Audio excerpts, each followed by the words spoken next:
بسم الله الرحمن الرحيم. ألف لام ميم. ذلك الكتاب لا ريب فيه هدى للمتقين الذين يؤمنون بالغيب ويقيمون الصلاة ومما رزقناهم ينفقون والذين يؤمنون بما أنزل إليك وما أنزل من قبلك وبالآخرة هم يوقنون أولئك على هدى من ربهم وأولئك هم المفلحون. إن الذين كفروا سواء عليهم أأنذرتهم أم لم تنذرهم لا يؤمنون. ختم الله على قلوبهم وعلى سمعهم وعلى أبصارهم غشاوة ولهم عذاب عظيم. ومن الناس من يقول آمنا بالله وباليوم الآخر وما هم بمؤمنين يخادعون الله والذين آمنوا وما يخدعون إلا أنفسهم وما يشعرون. في قلوبهم مرض فزادهم الله مرضا ولهم عذاب أليم بما كانوا يكذبون. وإذا قيل لهم لا تفسدوا في الأرض قالوا إنما نحن مصلحون ألا إنهم هم المفسدون ولكن لا يشعرون. وإذا قيل لهم آمنوا كما آمن الناس قالوا أنؤمن كما آمن السفهاء ألا إنهم هم السفهاء ولكن لا يعلمون. وإذا لقوا الذين آمنوا قالوا آمنا وإذا خلوا إلى شياطينهم قالوا إنا معكم إنما نحن مستهزئون. الله يستهزئ بهم ويمدهم في طغيانهم يعمهون. أولئك الذين اشتروا الضلالة بالهدى فما ربحت تجارتهم وما كانوا مهتدين. مثلهم كمثل الذي استوقد نارا فلما أضاءت ما حوله ذهب الله بنورهم وتركهم في ظلمات لا يبصرون. صم بكم عمي فهم لا يرجعون. أو كصيب من السماء فيه ظلمات ورعد وبرق يجعلون أصابعهم في آذانهم من الصواعق حذر الموت والله محيط بالكافرين. يكاد البرق يخطف أبصارهم كلما أضاء لهم مشوا فيه وإذا أظلم عليهم قاموا ولو شاء الله لذهب بسمعهم وأبصارهم إن الله على كل شيء قدير. يا أيها الناس اعبدوا ربكم الذي خلقكم والذين من قبلكم لعلكم تتقون الذي جعل لكم الأرض فراشا والسماء بناء وأنزل من السماء ماء فأخرج به من الثمرات رزقا لكم فلا تجعلوا لله أندادا وأنتم تعلمون. وإن كنتم في ريب مما نزلنا على عبدنا فأتوا بسورة من مثله وادعوا شهداءكم من دون الله إن كنتم صادقين. فإن لم تفعلوا ولن تفعلوا فاتقوا النار التي وقودها الناس والحجارة أعدت للكافرين. وبشر الذين آمنوا وعملوا الصالحات أن لهم جنات تجري من تحتها الأنهار كلما رزقوا منها من ثمرة رزقا قالوا هذا الذي رزقنا من قبل وأتوا به متشابها ولهم فيها أزواج مطهرة وهم فيها خالدون إن الله لا يستحيي أن يضرب مثلا ما بعوضة فما فوقها فأما الذين آمنوا فيعلمون أنه الحق من ربهم وأما الذين كفروا فيقولون ماذا أراد الله بهذا مثلا يضل به كثيرا ويهدي به كثيرا وما يضل به إلا الفاسقين الذين ينقضون عهد الله من بعد ميثاقه ويقطعون ما أمر الله به أن يوصل ويفسدون في الأرض أولئك هم الخاسرون كيف تكفرون بالله وكنتم أمواتا فأحياكم ثم يميتكم ثم يحييكم ثم إليه ترجعون هو الذي خلق لكم ما في الأرض جميعا ثم استوى إلى السماء فسواهن 7 سماوات وهو بكل شيء عليم وإذ قال ربك للملائكة إني جاعل في الأرض خليفة قالوا أتجعل فيها من يفسد فيها ويسفك الدماء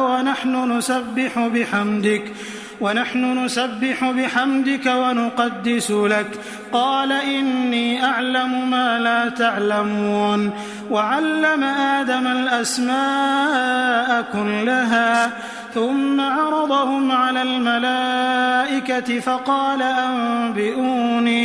فقال أنبئوني بأسماء هؤلاء إن كنتم صادقين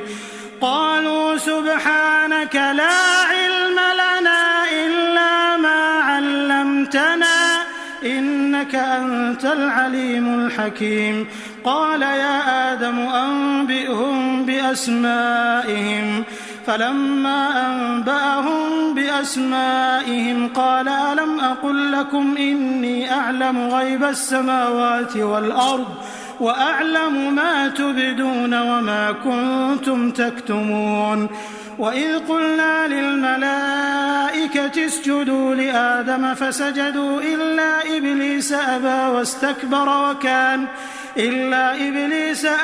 واستكبر وكان من الكافرين وقلنا يا آدم اسكن أنت وزوجك الجنة وكلا منها رغدا حيث شئتما ولا تقربا هذه الشجرة فتكونا من الظالمين فأزلهما الشيطان عنها فأخرجهما مما كانا فيه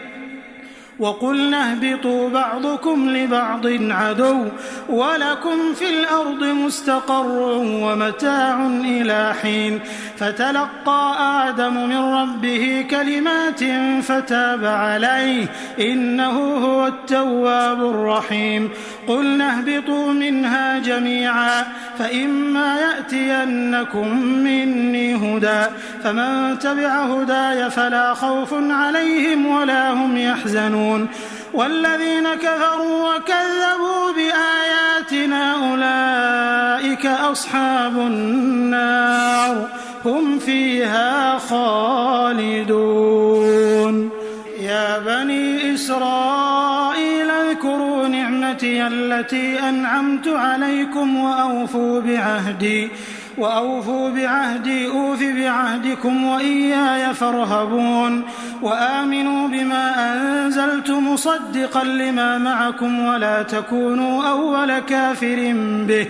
ولا تشتروا بآياتي ثمنا قليلا وإياي فاتقون ولا تلبسوا الحق بالباطل وتكتموا الحق وأنتم تعلمون وأقيموا الصلاة وآتوا الزكاة واركعوا مع الراكعين أتأمرون الناس بالبر وتنسون أنفسكم وأنتم تتلون الكتاب أفلا تعقلون واستعينوا بالصبر والصلاة وإنها لكبيرة إلا على الخاشعين الذين يظنون أنهم ملاقو ربهم وأنهم إليه راجعون يا بني إسرائيل اذكروا نعمتي التي أنعمت عليكم وأني فضلتكم على العالمين واتقوا يوما لا تجزي نفس عن نفس شيئا ولا يقبل منها شفاعة ولا يؤخذ منها عدل ولا هم ينصرون وإذ نجيناكم من آل فرعون يسومونكم سوء العذاب يذبحون أبناءكم ويستحيون نساءكم وفي ذلكم بلاء من ربكم عظيم وإذ فرقنا بكم البحر فأنجيناكم وأغرقنا آل فرعون وأنتم تنظرون وإذ واعدنا موسى 40 ليلة ثم اتخذتم العجل من بعده وأنتم ظالمون ثم عفونا عنكم من بعد ذلك لعلكم تشكرون وإذ آتينا موسى الكتاب والفرقان لعلكم تهتدون وإذ قال موسى لقومه يا قوم إنكم ظلمتم أنفسكم باتخاذكم العجل فتوبوا إلى بارئكم فاقتلوا أنفسكم ذلكم خير لكم عند بارئكم فتاب عليكم إنه هو التواب الرحيم وإذ قلتم يا موسى لن نؤمن لك حتى نرى الله جهرة فأخذتكم الصاعقة وأنتم تنظرون ثم بعثناكم من بعد موتكم لعلكم تشكرون وظللنا عليكم الغمام وأنزلنا عليكم المن والسلوى كلوا من طيبات ما رزقناكم وما ظلمونا ولكن كانوا أنفسهم يظلمون وإذ قلنا ادخلوا هذه القرية فكلوا منها حيث شئتم رغدا وادخلوا الباب سجدا وقولوا حطة نغفر لكم خطاياكم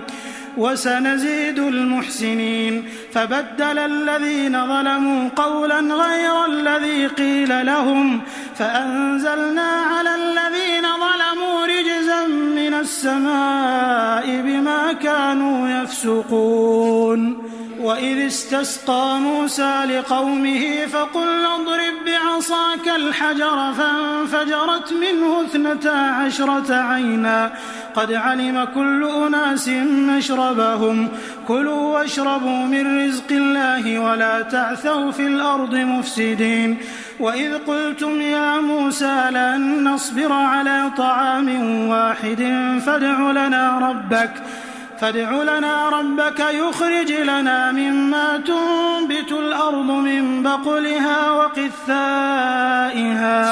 من بقلها وقثائها وفومها وعدسها وبصلها قال أتستبدلون الذي هو أدنى بالذي هو خير اهبطوا مصرا فإن لكم ما سألتم وضربت عليهم الذلة والمسكنة وباءوا بغضب من الله ذلك بأنهم كانوا يكفرون بآيات الله ويقتلون النبيين بغير الحق ذلك بما عصوا وكانوا يعتدون إن الذين آمنوا والذين هادوا والنصارى والصابئين من آمن بالله واليوم الآخر وعمل صالحا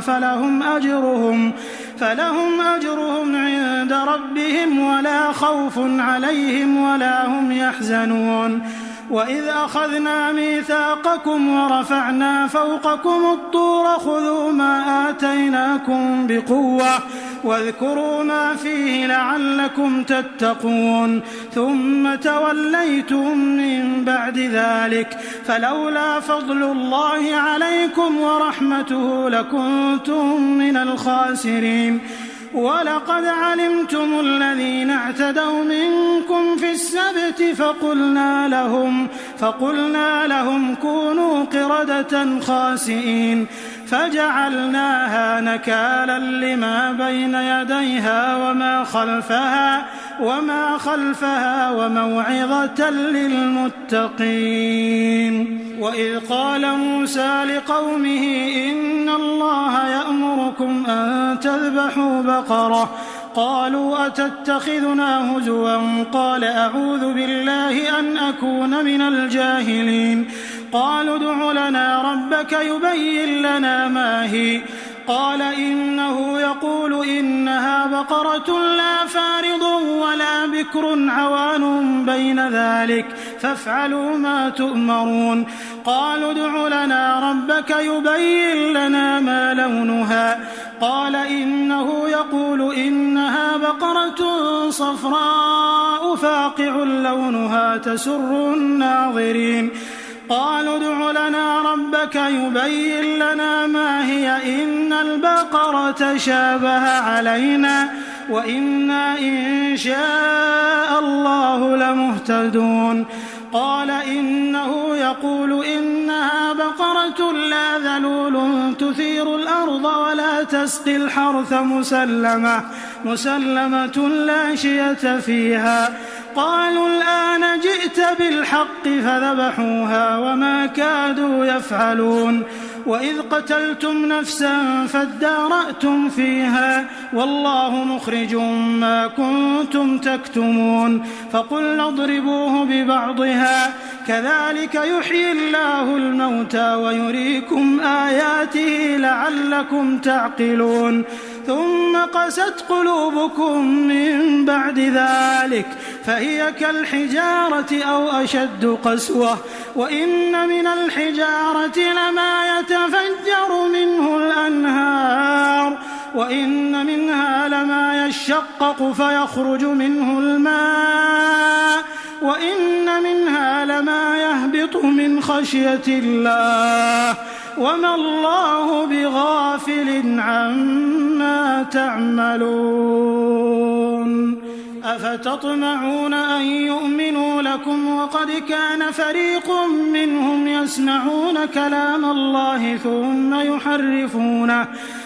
يحرفونه من بعد ما عقلوه وهم يعلمون وإذا لقوا الذين آمنوا قالوا آمنا وإذا خلا بعضهم إلى بعض قالوا أتحدثونهم بما فتح الله عليكم ليحاجوكم به عند ربكم أفلا تعقلون أولا يعلمون أن الله يعلم ما يسرون وما يعلنون ومنهم أميون لا يعلمون الكتاب إلا أماني وإن هم إلا يظنون فويل للذين يكتبون الكتاب بأيديهم ثم يقولون هذا من عند الله ليشتروا به ثمنا قليلا فويل لهم مما كتبت أيديهم وويل لهم مما يكسبون وقالوا لن تمسنا النار إلا أياما معدودة قل أتخذتم عند الله عهدا فلن يخلف الله عهده أم تقولون على الله ما لا تعلمون بلى من كسب سيئة وأحاطت به خطيئته فأولئك أصحاب النار هم فيها خالدون والذين آمنوا وعملوا الصالحات أولئك أصحاب الجنة هم فيها خالدون وإذ أخذنا ميثاق بني إسرائيل لا تعبدون إلا الله وبالوالدين إحسانا وبالوالدين إحسانا وذي القربى واليتامى والمساكين وقولوا للناس حسنا وأقيموا الصلاة وآتوا الزكاة ثم توليتم إلا قليلا منكم وأنتم معرضون وإذ أخذنا ميثاقكم لا تسفكون دماءكم ولا تخرجون أنفسكم من دياركم ثم أقررتم وأنتم تشهدون ثم أنتم هؤلاء تقتلون أنفسكم وتخرجون فريقا منكم من ديارهم تظاهرون عليهم بالإثم والعدوان وإن يأتوكم أسارى تفادوهم وهو محرم عليكم إخراجهم أفتؤمنون ببعض الكتاب وتكفرون ببعض فما جزاء من يفعل ذلك منكم إلا خزي في الحياة الدنيا ويوم القيامة يردون إلى أشد العذاب وما الله بغافل عما تعملون أولئك الذين اشتروا الحياة الدنيا بالآخرة فلا يخفف عنهم العذاب ولا هم ينصرون ولقد آتينا موسى الكتاب وقفينا من بعده بالرسل وآتينا عيسى ابن مريم البينات وأيدناه بروح القدس أفكلما جاءكم رسول بما لا تهوى أنفسكم استكبرتم ففريقا كذبتم وفريقا تقتلون وقالوا قلوبنا غلف بل لعنهم الله بكفرهم فقليلا ما يؤمنون ولما جاءهم كتاب من عند الله مصدق لما معهم وكانوا من قبل يستفتحون على الذين كفروا فلما جاءهم ما عرفوا كفروا به فلعنة الله على الكافرين بئس ما اشتروا به أنفسهم أن يكفروا بما أنزل الله بغيا أن ينزل الله من فضله على من يشاء من عباده فباءوا بغضب على غضب وللكافرين عذاب مهين وإذا قيل لهم آمنوا بما أنزل الله قالوا نؤمن بما أنزل علينا ويكفرون بما وراءه وهو الحق مصدقا لما معهم قل فلم تقتلون أنبياء الله من قبل إن كنتم مؤمنين ولقد جاءكم موسى بالبينات ثم اتخذتم العجل من بعده وأنتم ظالمون وإذ أخذنا ميثاقكم ورفعنا فوقكم الطور خذوا ما آتيناكم بقوة واسمعوا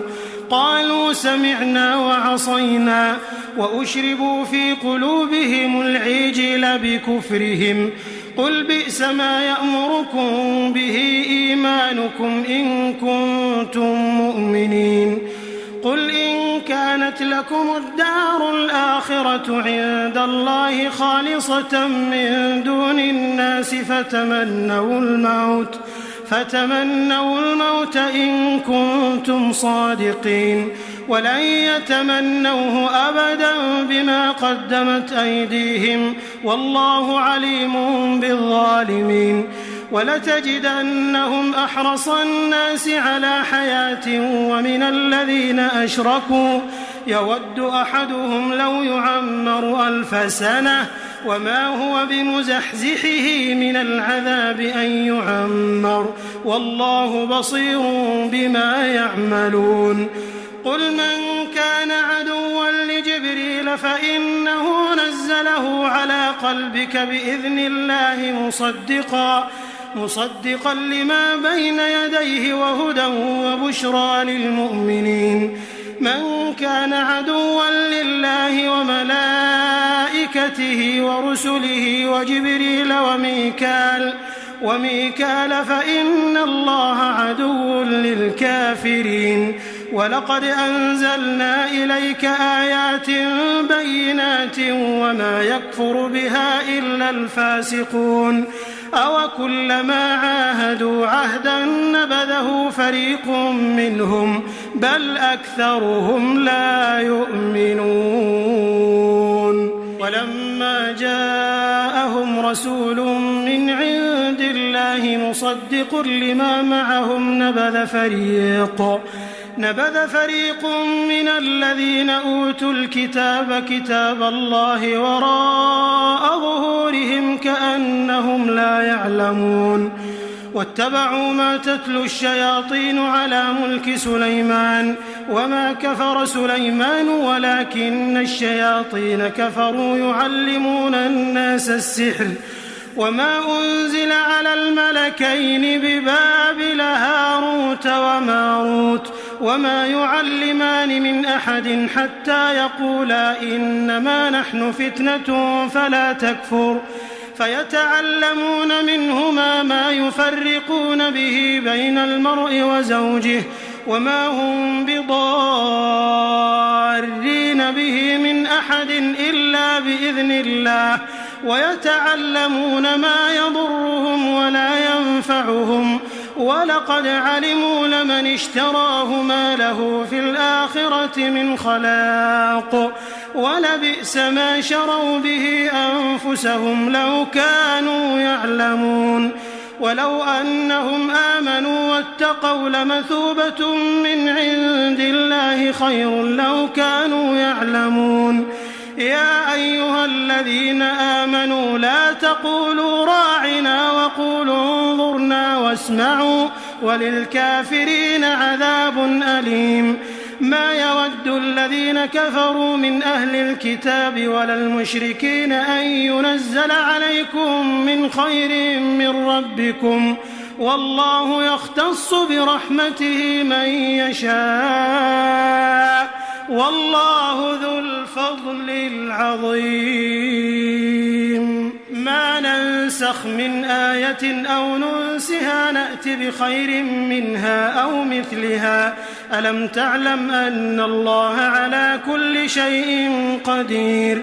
ألم تعلم أن الله له ملك السماوات والأرض وما لكم من دون الله من ولي ولا نصير.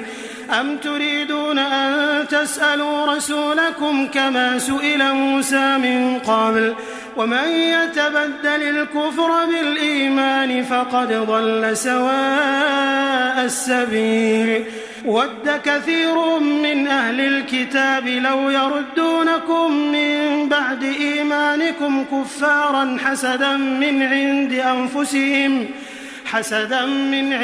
أنفسهم من بعد ما تبين لهم الحق فاعفوا واصفحوا حتى يأتي الله بأمره إن الله على كل شيء قدير. وأقيموا الصلاة وآتوا الزكاة وما تقدموا لأنفسكم من خير تجدوه عند الله إن الله بما تعملون بصير. وقالوا لن يدخل الجنة إلا من كان هودا أو نصارى تلك أمانيهم قل هاتوا برهانكم إن كنتم صادقين. بلى من أسلم وجهه لله وهو محسن فله أجره عند ربه ولا خوف عليهم ولا هم يحزنون. وقالت اليهود ليست النصارى ليست اليهود على شيء وهم يتلون الكتاب كذلك قال الذين لا يعلمون مثل قولهم فالله يحكم بينهم يوم القيامة فيما كانوا فيه يختلفون ومن أظلم ممن منع مساجد الله أن يذكر فيها اسمه وسعى في خرابها أولئك ما كان لهم أن يدخلوها إلا خائفين لهم في الدنيا خزي ولهم في الآخرة عذاب عظيم ولله المشرق والمغرب فأينما تولوا فثم وجه الله إن الله واسع عليم وقالوا اتخذ الله ولدا سبحانه بل له ما في السماوات والأرض كل له قانتون بديع السماوات والأرض وإذا قضى أمرا فإنما يقول له كن فيكون وقال الذين لا يعلمون لولا يكلمنا الله أو تأتينا آية كذلك قال الذين من قبلهم مثل قولهم تشابهت قلوبهم قد بينا الآيات لقوم يوقنون إنا أرسلناك بالحق بشيرا ونذيرا ولا تسأل عن أصحاب الجحيم ولن ترضى عنك اليهود ولا النصارى حتى تتبع ملتهم قل إن هدى الله هو الهدى ولئن اتبعت أهواءهم بعد الذي جاءك من العلم ما لك من الله من ولي ولا نصير الذين آتيناهم الكتاب يتلونه حق تلاوته أولئك يؤمنون به ومن يكفر به فأولئك هم الخاسرون يا بني إسرائيل اذكروا نعمتي التي أنعمت عليكم وأني فضلتكم على العالمين واتقوا يوما لا تجزي نفس عن نفس شيئا ولا يقبل منها عدل ولا تنفعها شفاعة ولا هم ينصرون وإذ ابتلى إبراهيم ربه بكلمات فأتمهم قال إني جاعلك للناس إماما قال ومن ذريتي قال لا ينال عهد الظالمين وإذ جعلنا البيت مثابة للناس وأمنا واتخذوا من مقام إبراهيم مصلى وعهدنا إلى إبراهيم وإسماعيل أن طهرا بيتي للطائفين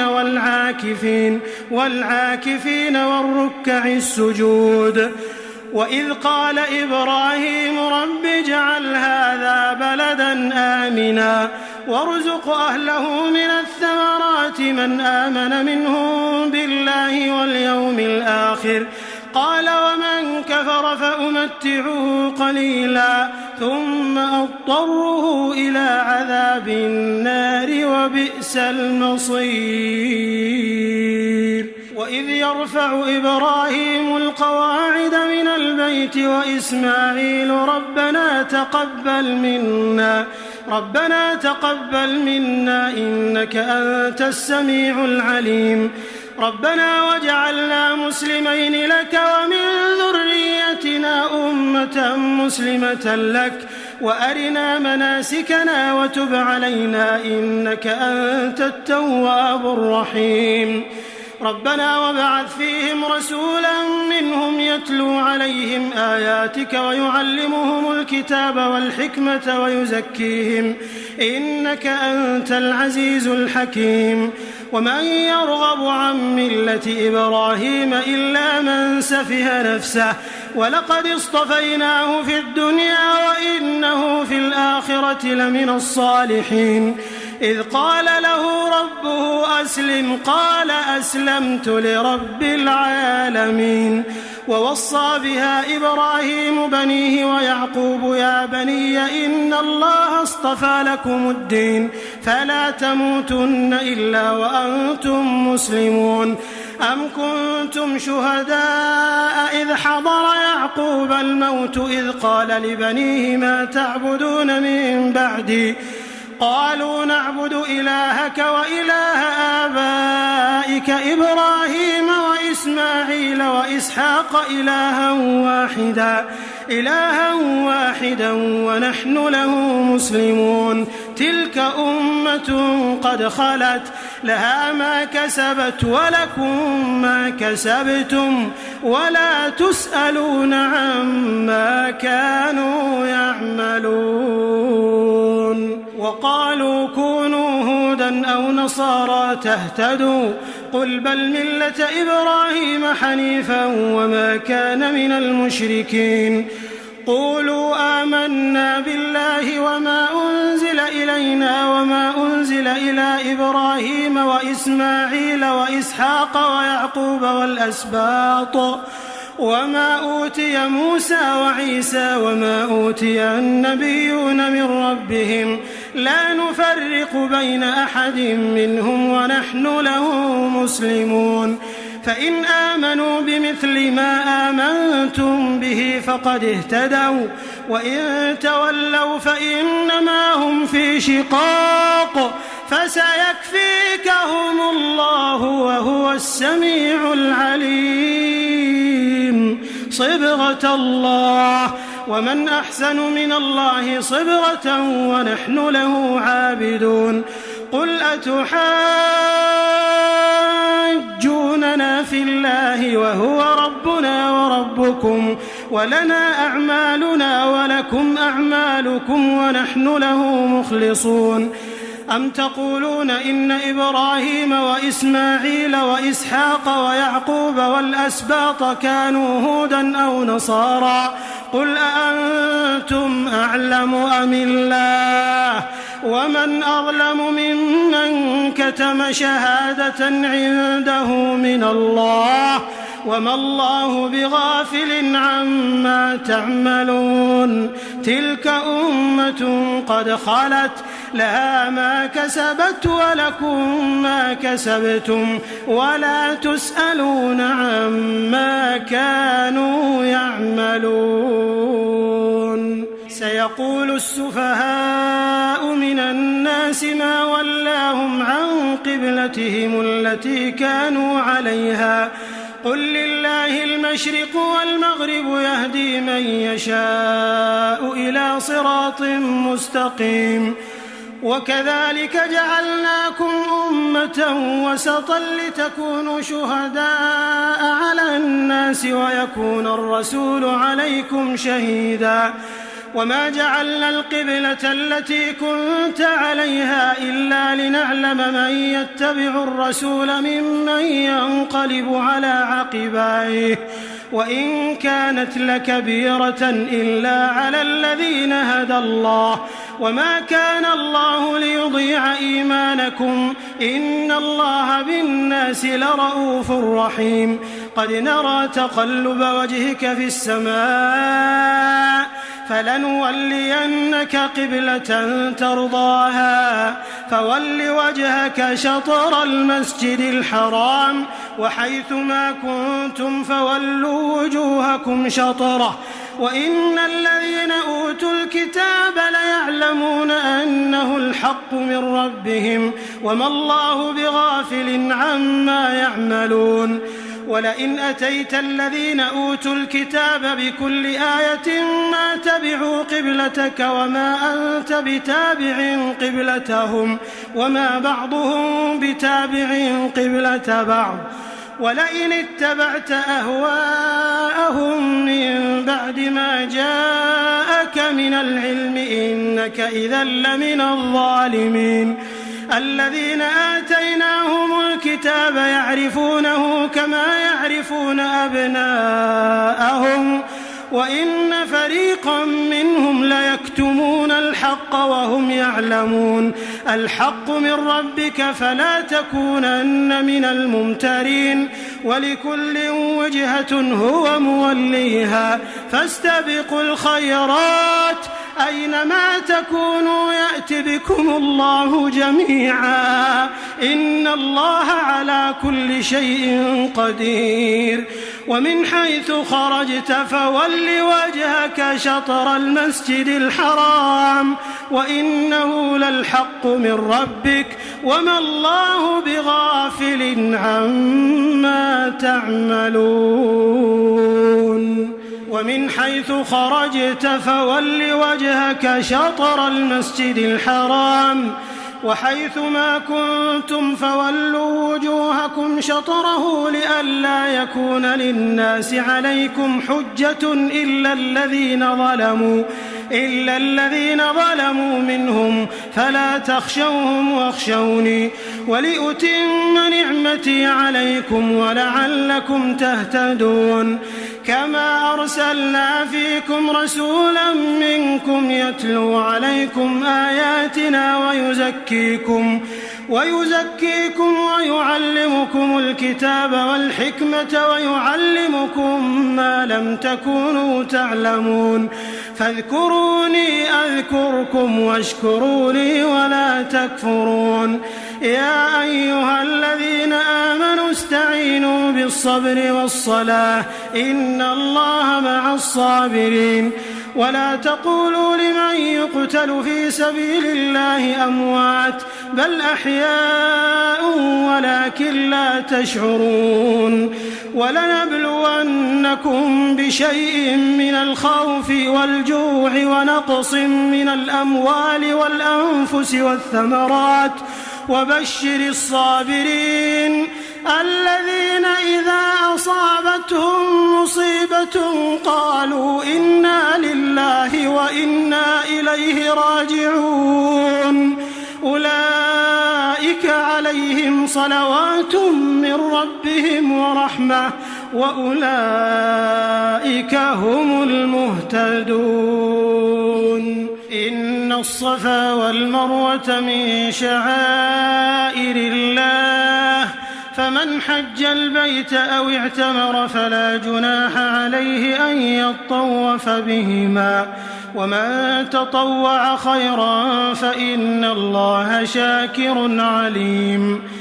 إن الذين يكتمون ما أنزلنا من البينات والهدى من بعد ما بيناه للناس في الكتاب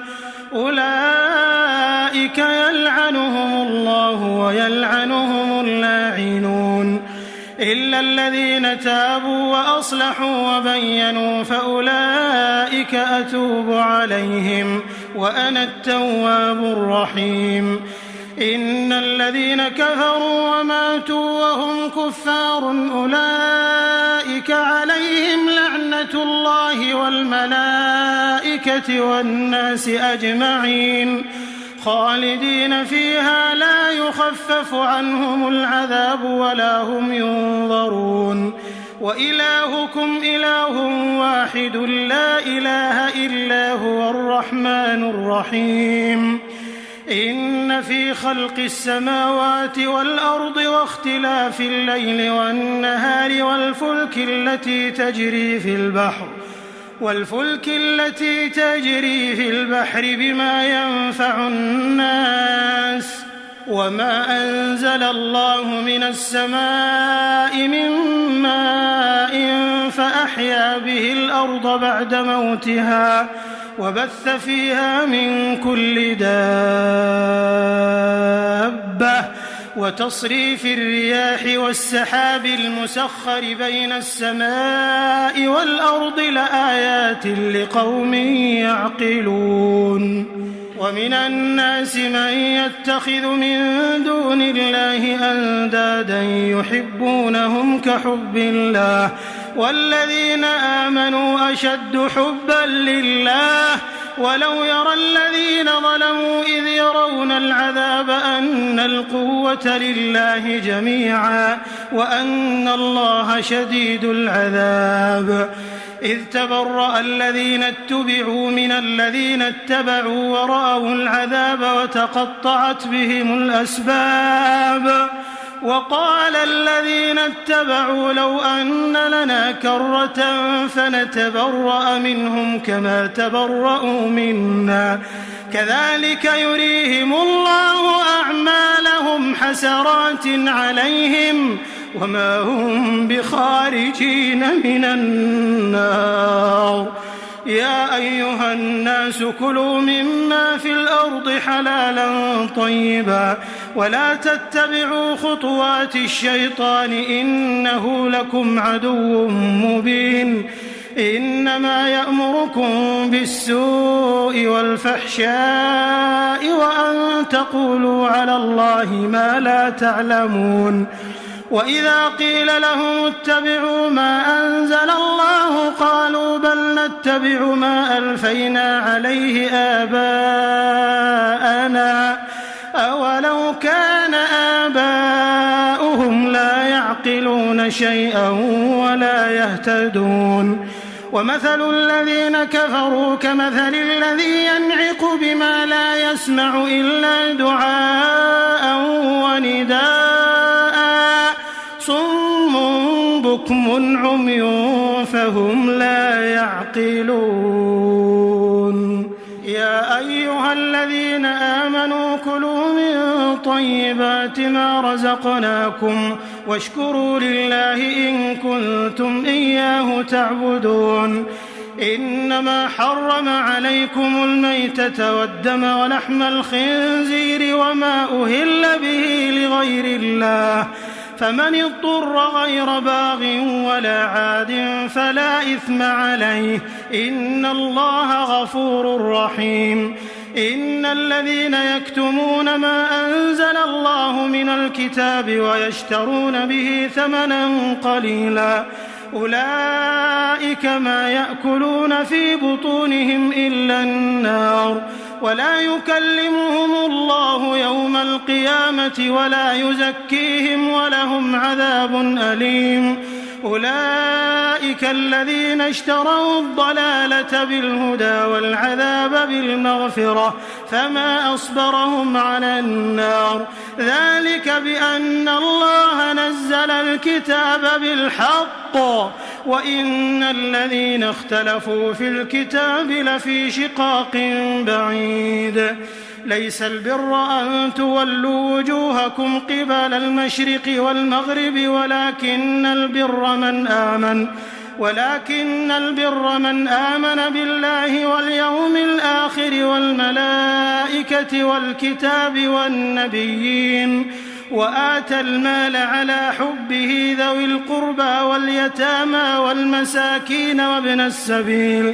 وابن السبيل والسائلين وفي الرقاب وأقام الصلاة وآتى الزكاة والموفون بعهدهم إذا عاهدوا والصابرين في البأساء والضراء وحين البأس أولئك الذين صدقوا وأولئك هم المتقون. يا أيها الذين آمنوا كتب عليكم القصاص في القتلى الحر بالحر والعبد بالعبد والأنثى بالأنثى فمن عفي له من أخيه شيء فاتباع بالمعروف وأداء إليه بإحسان ذلك تخفيف من ربكم ورحمة فمن اعتدى بعد ذلك فله عذاب أليم. ولكم في القصاص حياة يا أولي الألباب لعلكم تتقون. كتب عليكم إذا حضر أحدكم الموت إن ترك خيرا الوصية للوالدين والأقربين بالمعروف حقا على المتقين فمن بدله بعدما سمعه فإنما إثمه على الذين يبدلونه إن الله سميع عليم. فمن خاف من موص جنفا أو إثما فأصلح بينهم فلا إثم عليه إن الله غفور رحيم.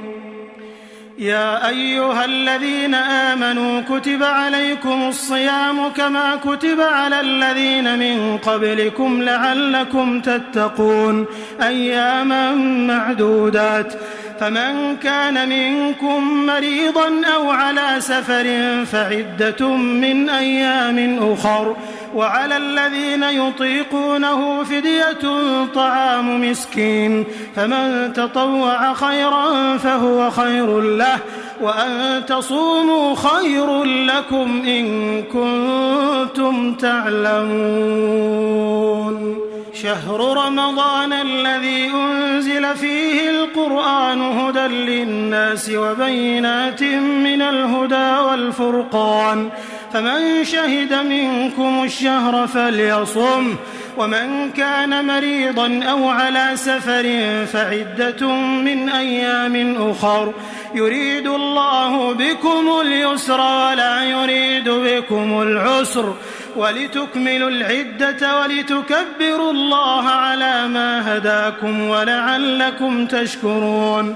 وإذا سألك عبادي عني فإني قريب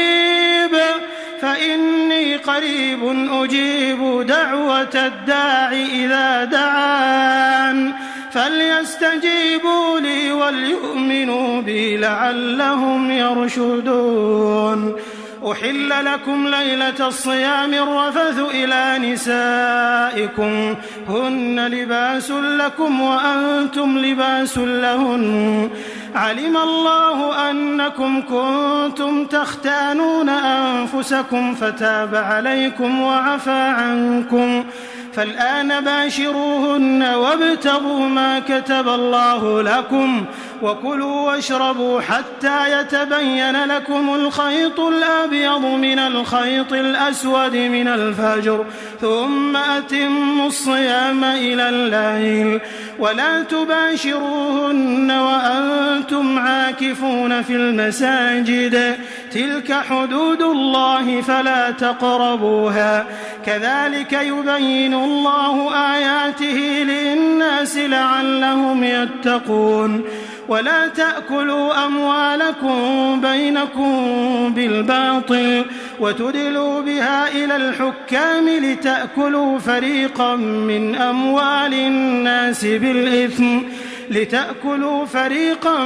أموال الناس بالإثم وأنتم تعلمون يسألونك عن الأهلة قل هي مواقيت للناس والحج وليس البر بأن تأتوا البيوت من ظهورها ولكن البر من اتقى وأتوا البيوت من أبوابها واتقوا الله لعلكم تفلحون وقاتلوا في سبيل الله الذين يقاتلونكم ولا تعتدوا إن الله لا يحب المعتدين وقتلوهم حيث ثقفتموهم وأخرجوهم من حيث أخرجوكم والفتنة أشد من القتل ولا تقاتلوهم عند المسجد الحرام حتى يقاتلوكم فيه فإن قاتلوكم فاقتلوهم كذلك جزاء الكافرين فإن انتهوا فإن الله غفور رحيم وقاتلوهم حتى لا تكون فتنة ويكون الدين لله فإن انتهوا فلا عدوان إلا على الظالمين الشهر الحرام بالشهر الحرام والحرمات قصاص فمن اعتدى عليكم فاعتدوا عليه بمثل ما اعتدى عليكم واتقوا الله واعلموا أن الله مع المتقين وأنفقوا في سبيل الله ولا تلقوا بأيديكم إلى التهلكة وأحسنوا إن الله يحب المحسنين وأتموا الحج والعمرة لله فإن أحصرتم فما استيسر من الهدي ولا تحلقوا رؤوسكم حتى يبلغ الهدي محله فمن كان منكم مريضا أو به أذى من رأسه ففدية من صيام أو صدقة أو نسك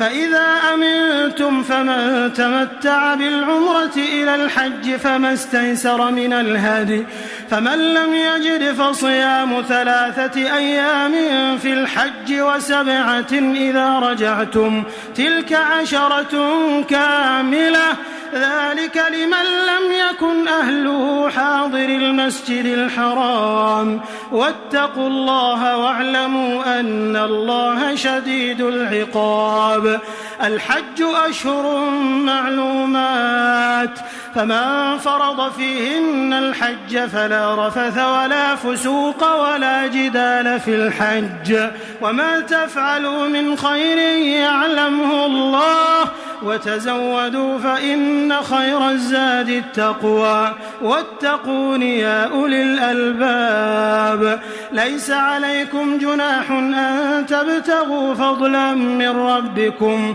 فإذا أفضتم من عرفات فاذكروا الله عند المشعر الحرام واذكروه كما هداكم وإن كنتم من قبله لمن الضالين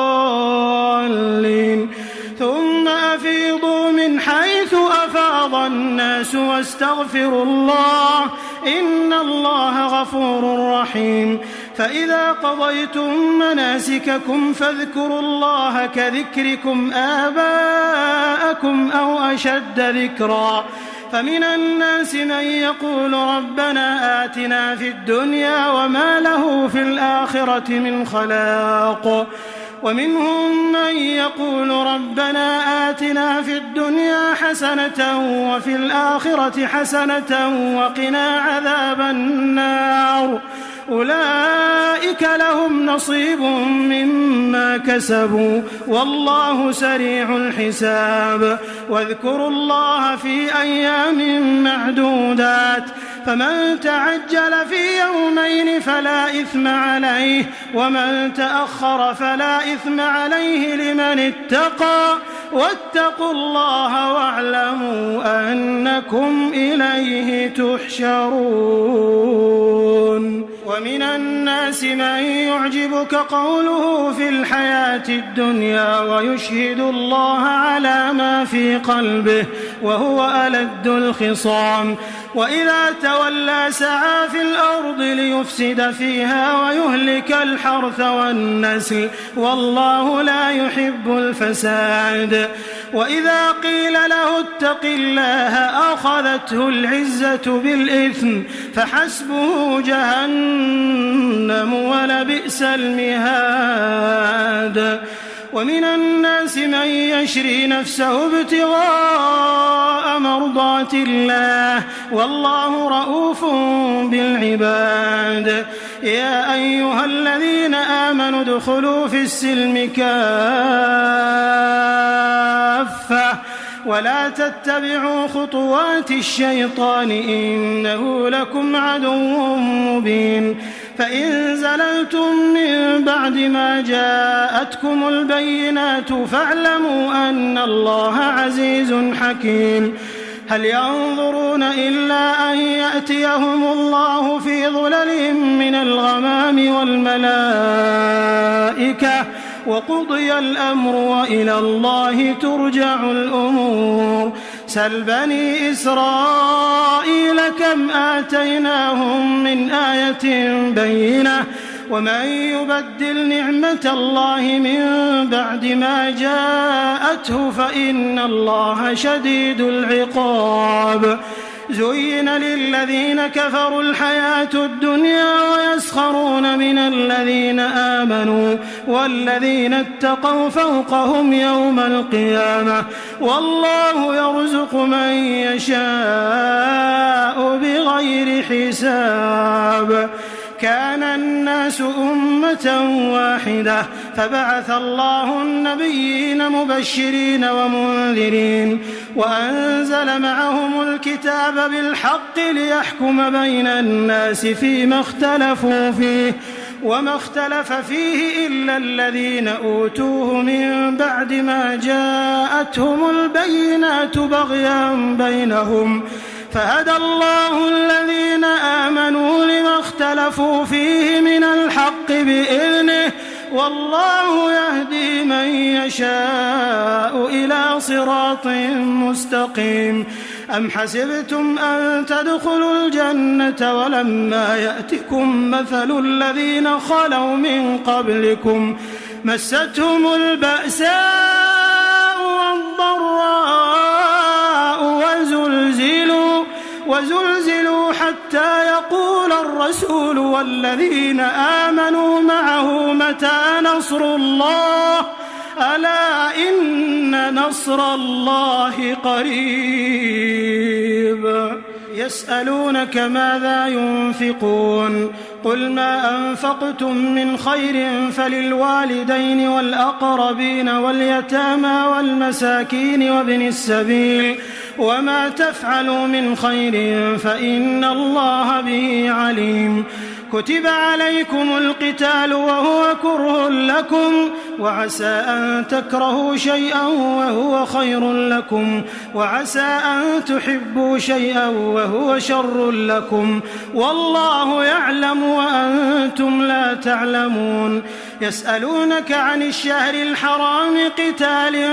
فيه قل قتال فيه كبير وصد عن سبيل الله وكفر به والمسجد الحرام وإخراج أهله منه أكبر عند الله والفتنة أكبر من القتل ولا يزالون يقاتلونكم حتى يردوكم عن دينكم إن استطاعوا ومن يرتدد منكم عن دينه فيمت وهو كافر فأولئك حبطت أعمالهم في الدنيا والآخرة وأولئك أصحاب النار هم فيها خالدون. إن الذين آمنوا والذين هاجروا وجاهدوا في سبيل الله أولئك يرجون رحمة الله والله غفور رحيم. يسألونك عن الخمر والميسر قل فيهما إثم كبير ومنافع للناس وإثمهما أكبر من نفعهما ويسألونك ماذا ينفقون قل العفو كذلك يبين الله لكم الآيات لعلكم تتفكرون في الدنيا والآخرة. ويسألونك عن اليتامى قل إصلاح لهم خير وإن تخالطوهم فإخوانكم والله يعلم المفسد من المصلح ولو شاء الله لأعنتكم إن الله عزيز حكيم. ولا تنكحوا المشركات حتى يؤمنوا ولأمة مؤمنة خير من مشركة ولو أعجبتكم ولا تنكحوا المشركين حتى يؤمنوا ولعبد مؤمن خير من مشرك ولو أعجبكم أولئك يدعون إلى النار والله يدعو إلى الجنة والمغفرة بإذنه ويبين آياته للناس لعلهم يتذكرون. ويسألونك عن المحيض قل هو أذى فاعتزلوا النساء في المحيض ولا تقربوهن حتى يطهرن فإذا تطهرن فأتوهن من حيث أمركم الله إن الله يحب التوابين ويحب المتطهرين. نساؤكم حرث لكم فأتوا حرثكم أنى شئتم وقدموا لأنفسكم واتقوا الله واعلموا أنكم ملاقوه وبشر المؤمنين. ولا تجعلوا الله عرضة لأيمانكم أن تبروا وتتقوا وتصلحوا بين الناس والله سميع عليم. لا يؤاخذكم الله باللغو في أيمانكم ولكن يؤاخذكم بما كسبت قلوبكم والله غفور حليم. للذين يؤلون من نسائهم تربص 4 أشهر فإن فاءوا فإن الله غفور رحيم وإن عزموا الطلاق فإن الله سميع عليم. والمطلقات يتربصن بأنفسهن 3 قروء ولا يحل لهن أن يكتمن ما خلق الله في أرحامهن إن كن يؤمن بالله واليوم الآخر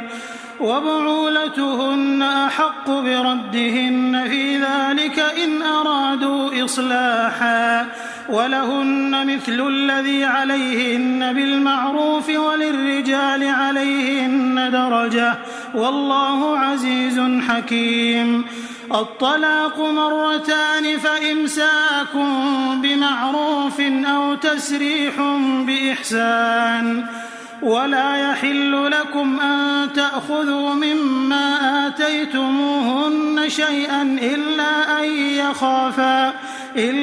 أن يخافا ألا يقيما حدود الله. فإن خفتم ألا يقيما حدود الله فلا جناح عليهما فيما افتدت به. تلك حدود الله فلا تعتدوها ومن يتعد حدود الله فأولئك هم الظالمون. فإن طلقها فلا تحل له من بعد حتى تنكح زوجا غيره. فإن طلقها فلا جناح عليهما أن يتراجعا إن ظنا أن يقيما حدود الله وتلك حدود الله يبينها لقوم يعلمون. وإذا طلقتم النساء فبلغن أجلهن فأمسكوهن بمعروف أو سرحوهن بمعروف ولا تمسكوهن ضرارا لتعتدوا ومن يفعل ذلك فقد ظلم نفسه. ولا تتخذوا آيات الله هزوا واذكروا نعمة الله عليكم وما أنزل عليكم من الكتاب والحكمة يعظكم به واتقوا الله واعلموا أن الله بكل شيء عليم. وإذا طلقتم النساء فبلغن أجلهن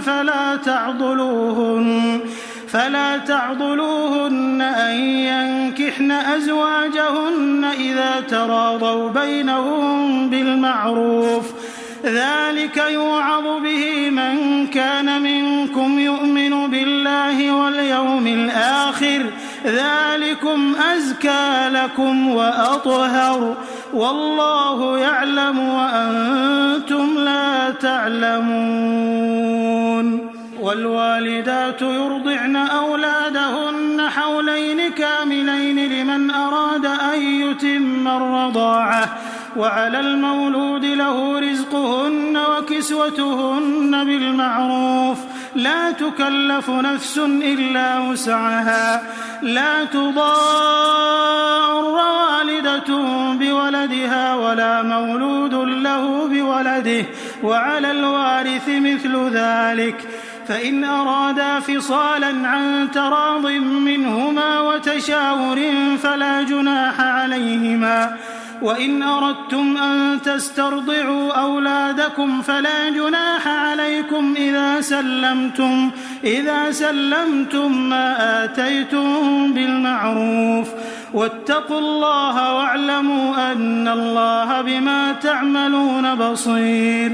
والذين يتوفون منكم ويذرون أزواجا يتربصن بأنفسهن 4 أشهر و10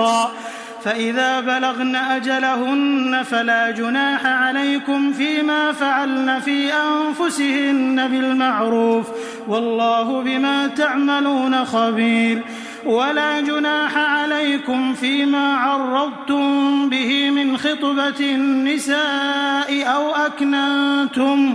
أو أكننتم في أنفسكم علم الله أنكم ستذكرونهن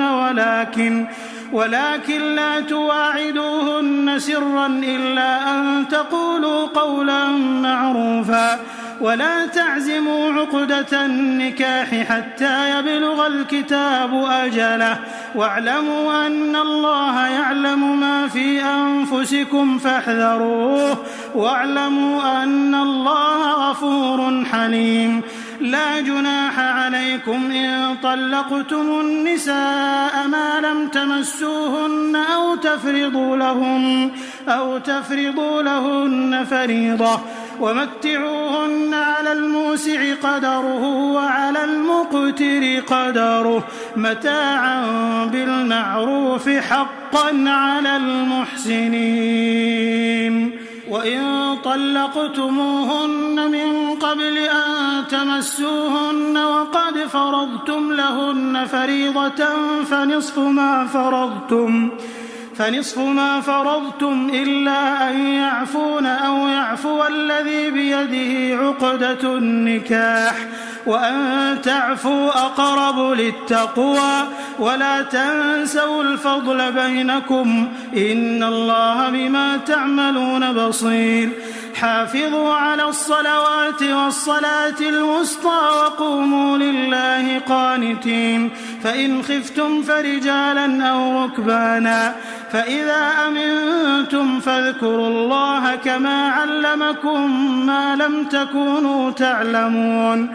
والذين يتوفون منكم ويذرون أزواجا وصية لأزواجهم متاعا إلى الحول غير إخراج فإن خرجن فلا جناح عليكم فيما فعلن في أنفسهن من معروف والله عزيز حكيم وللمطلقات متاع بالمعروف حقا على المتقين كذلك يبين الله لكم آياته لعلكم تعقلون ألم تر إلى الذين خرجوا من ديارهم وهم ألوف حذر الموت فقال لهم الله موتوا ثم أحياهم إن الله لذو فضل على الناس ولكن أكثر الناس لا يشكرون وقاتلوا في سبيل الله واعلموا أن الله سميع عليم من ذا الذي يقرض الله قرضا حسنا فيضاعفه له أضعافا كثيرة والله يقبض ويبسط وإليه ترجعون ألم تر إلى الملأ من بني إسرائيل من بعد موسى إذ قالوا لنبي له مبعث لنا ملكا نقاتل في سبيل الله قال هل عسيتم إن كتب عليكم القتال ألا تقاتلوا قالوا وما لنا ألا نقاتل في سبيل الله وقد أخرجنا من ديارنا وأبنائنا فلما كتب عليهم القتال تولوا إلا قليلا منهم والله عليم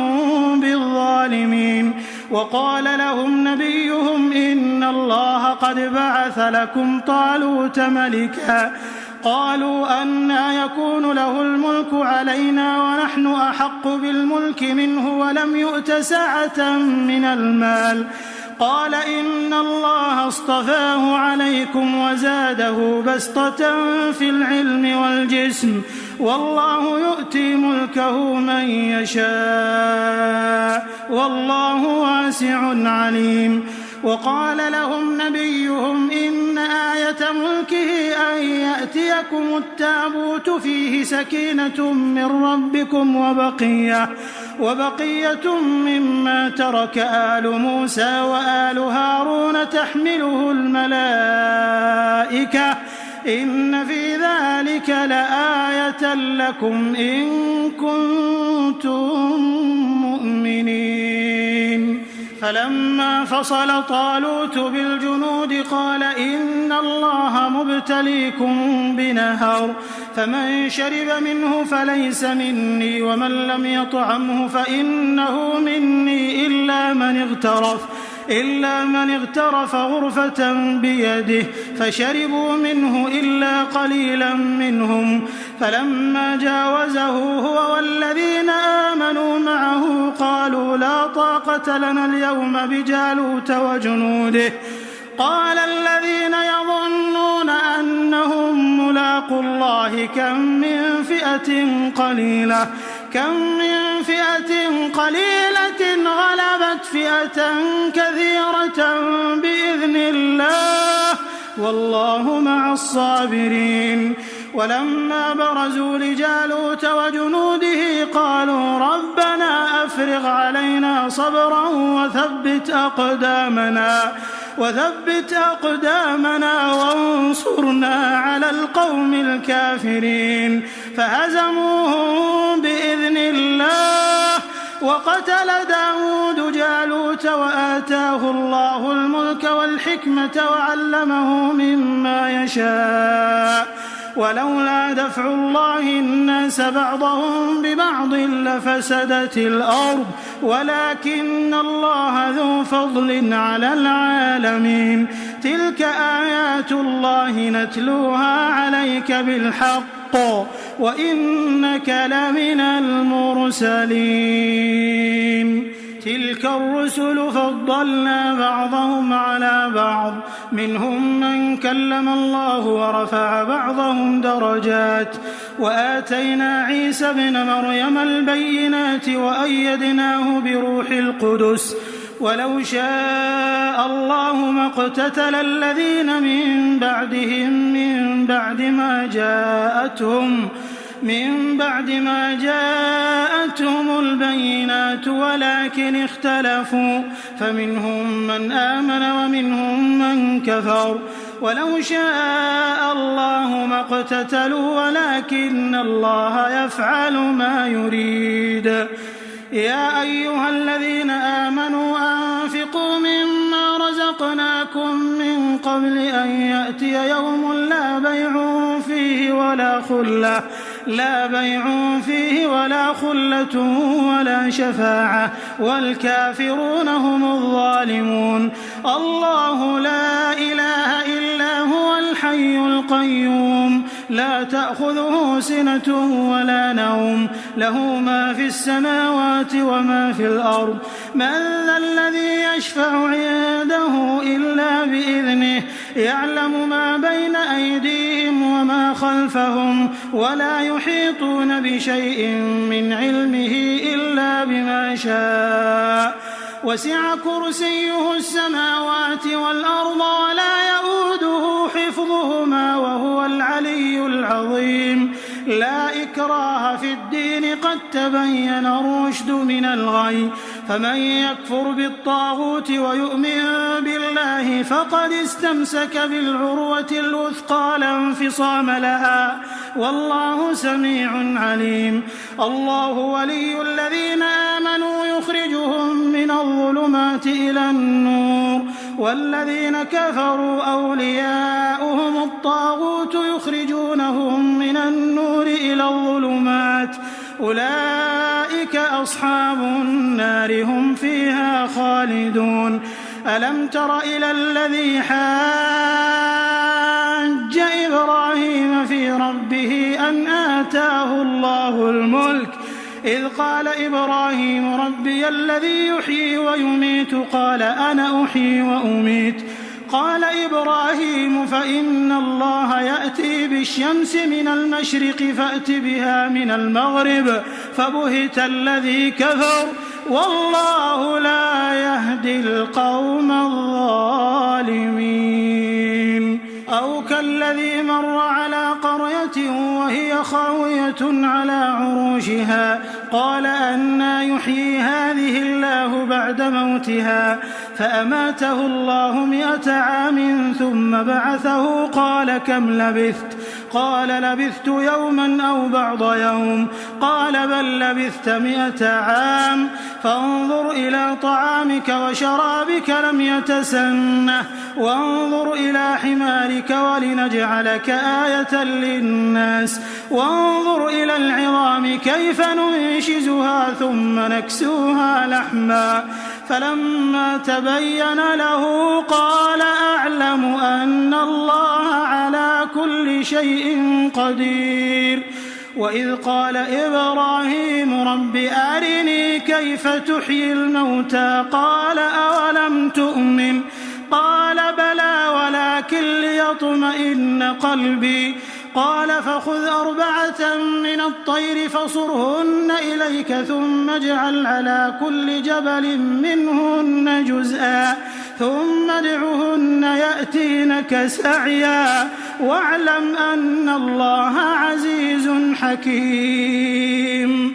مثل الذين ينفقون أموالهم في سبيل الله كمثل حبة أنبتت 7 سنابل في كل سنبلة 100 حبة والله يضاعف لمن يشاء والله واسع عليم الذين ينفقون أموالهم في سبيل الله ثم لا يتبعون ما أنفقوا منا ولا أذى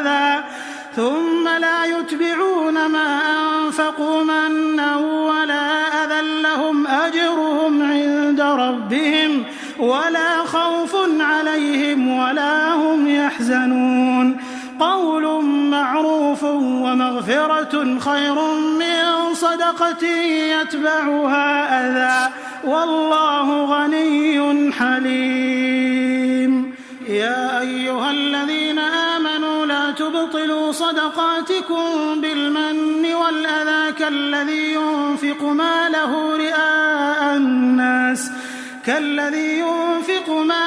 رئاء الناس ولا يؤمن بالله واليوم الآخر فمثله كمثل صفوان عليه تراب فأصابه وابل فتركه صلدا لا يقدرون على شيء مما كسبوا والله لا يهدي القوم الكافرين ومثل الذين ينفقون أموالهم ابتغاء مرضات الله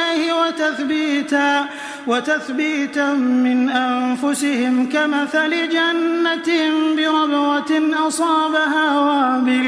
أصابها وابل فآتت أكلها ضعفين فإن لم يصبها وابل فطل والله بما تعملون بصير أيود أحدكم أن تكون له جنة من نخيل وأعناب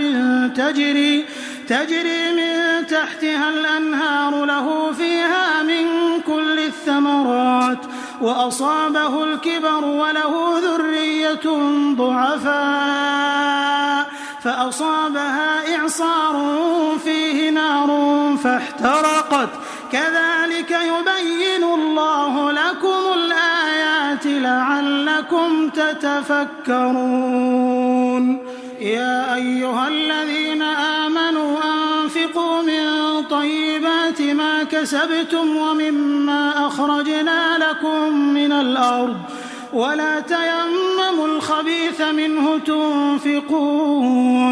ولستم بآخذيه إلا أن تغمضوا فيه واعلموا أن الله غني حميد الشيطان يعدكم الفقر ويأمركم بالفحشاء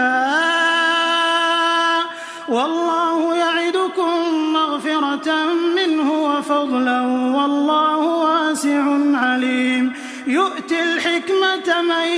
يشاء ومن يؤت الحكمة فقد أوتي خيرا كثيرا وما يذكر إلا أولو الألباب وما أنفقتم من نفقة أو نذرتم من نذر فإن الله يعلمه وما للظالمين من أنصار إن تبدوا الصدقات فنعما هي وإن تخفوها وتؤتوها الفقراء فهو خير لكم ويكفر عنكم من سيئاتكم والله بما تعملون خبير.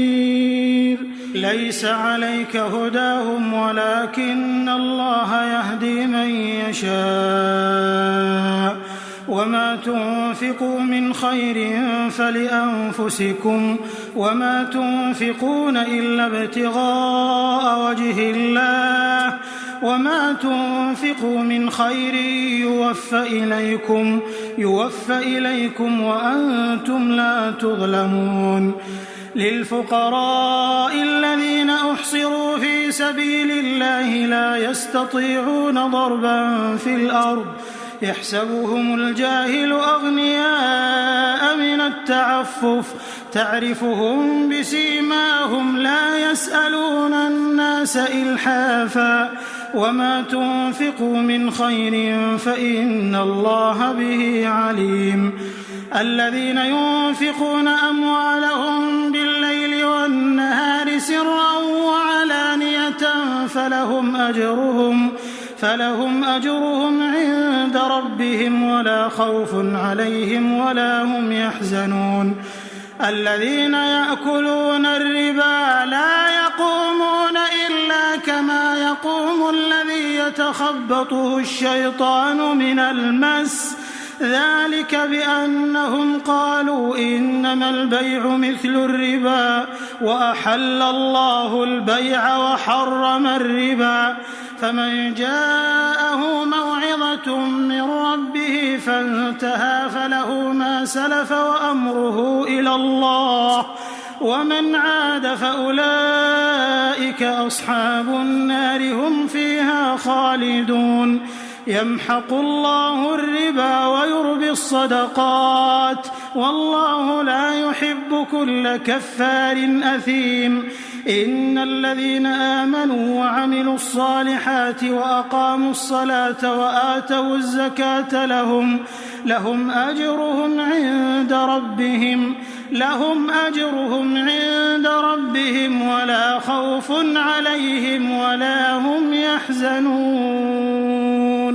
يا أيها الذين آمنوا اتقوا الله وذروا ما بقي من الربا إن كنتم مؤمنين فإن لم تفعلوا فأذنوا بحرب من الله ورسوله وإن تبتم فلكم رؤوس أموالكم لا تظلمون ولا تظلمون. وإن كان ذو عسرة فنظرة إلى ميسرة وأن تصدقوا خير لكم إن كنتم تعلمون. واتقوا يوما ترجعون فيه إلى الله